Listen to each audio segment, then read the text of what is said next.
Assalamualaikum warahmatullahi wabarakatuh. Saya Haris dari kelas 11 IPS 3. Saya di sini akan menerangkan tentang ketenaga kerjaan. Pengertian ketenaga kerjaan. Menurut Undang-Undang Nomor 13 Tahun 2003 tentang ketenaga kerjaan menyatakan definisi tenaga kerja adalah setiap orang yang mampu melakukan pekerjaan guna menghasilkan barang atau jasa baik untuk memenuhi kebutuhan sendiri maupun untuk masyarakat. Sedangkan ketenaga kerjaan adalah segala hal yang berhubungan dengan tenaga kerja pada waktu sebelum, selama, dan sesudah masa kerja. Jenis-jenis tenaga kerja. Berdasarkan sifat kerjanya, tenaga kerja dapat dibedakan menjadi: yang pertama, tenaga kerja jasmani. Tenaga kerja yang kegiatannya lebih banyak mengandalkan tenaga fisik dalam melakukan proses produksi. Di antaranya adalah supir dan montir.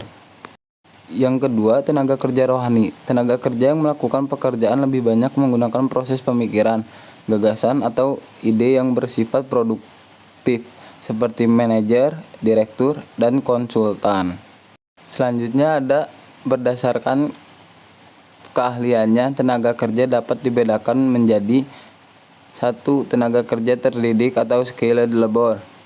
Tenaga kerja yang memerlukan keahlian atau kemahiran pada suatu bidang melalui sekolah atau pendidikan. Misalnya dokter, hakim, pengacara, guru, akuntan, notaris, dan insinyur. Selanjutnya ada tenaga kerja berlatih atau trained labor. Tenaga kerja yang memerlukan latihan dan pengalaman kerja, misalnya tukang masak atau koki, supir, pelayan, toko, montir, penjahit, dan pelukis.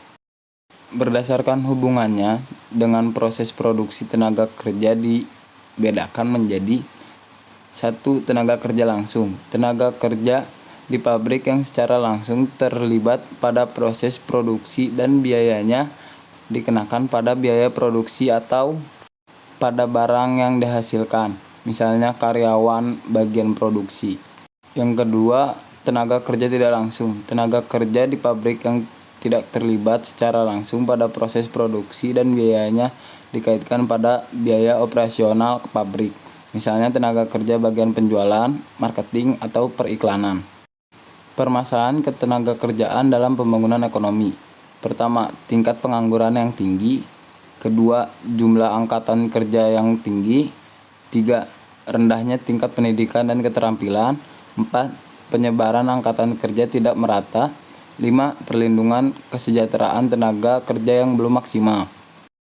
Upaya untuk mengatasi ketenaga kerjaan. 1.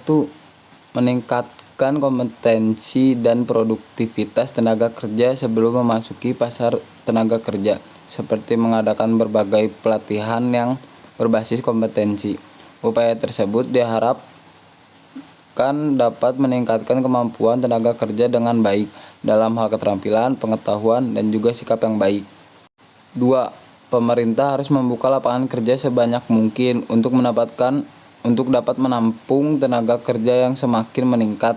Misalnya pemerintah membuka lowongan pekerjaan untuk posisi pegawai negeri ataupun pendorong pihak swasta di sektor industri bagi tenaga kerja yang siap pakai.